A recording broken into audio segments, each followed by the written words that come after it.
You ask Tiger to solve. This deals with linear equations with one unknown.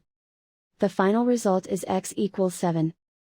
Let's solve it step by step. Simplify the expression. Expand the parentheses. Simplify the arithmetic. Group all constants on the right side of the equation. Add 20 to both sides. Simplify the arithmetic.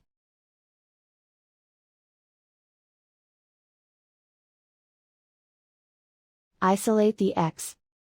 Divide both sides by 4. Simplify the fraction. Find the greatest common factor of the numerator and denominator.